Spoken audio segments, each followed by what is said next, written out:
Salut les juristes, on se retrouve aujourd'hui pour faire du droit administratif avec l'arrêt Pelletier du tribunal des conflits du 30 juillet 1873. C'est cet arrêt qui fonde la distinction entre faute de service et faute personnelle imputable à un agent. Avant toute chose, sache que tu peux aussi retrouver la fiche illustrée de cet arrêt sur notre compte Instagram @filetdroit.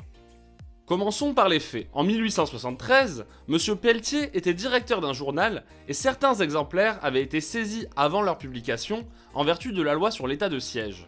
Estimant cette saisie injustifiée, il avait saisi le tribunal judiciaire afin de déclarer celle-ci illégale.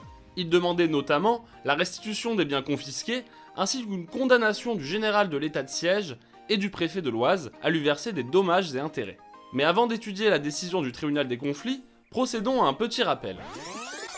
Lors de la Révolution française, avait été adoptée la loi du 16 au 24 août 1790, dont l'article 3 disposait que les fonctions judiciaires sont distinctes et demeureront toujours séparées des fonctions administratives. Les juges ne pourront troubler les opérations des corps administratifs, ni citer devant eux les administrateurs pour raison de leurs fonctions. Ce principe découle de la notion de séparation entre les autorités administratives et judiciaires, et vise donc à protéger l'ordre public.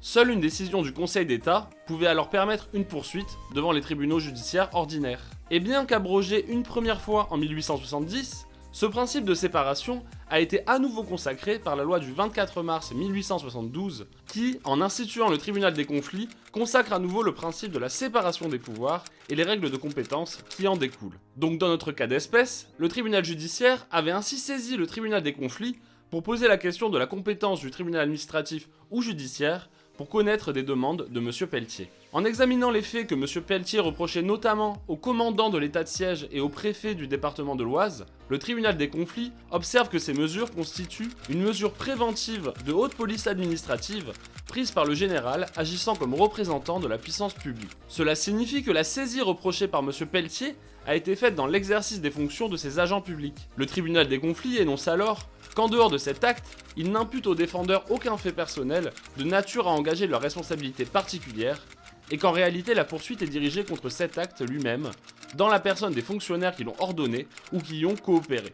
En d'autres termes, les amis, le tribunal des conflits considère que ce qui est reproché aux agents publics ne relève pas d'une faute personnelle, mais d'une faute dans le cadre de leur service. Cela signifie que pour obtenir réparation, M. Pelletier devait se tourner vers le juge administratif en poursuivant le service en lui-même et pas ses agents personnellement. La définition de cette distinction sera proposée plus tard par le commissaire du gouvernement Édouard Laferrière dans l'arrêt L'aumônier-Carriole du tribunal des conflits du 5 mai 1877. On distingue alors d'une part la faute de service, qui est une faute commise par un agent pendant son service, elle engage alors la responsabilité de l'administration.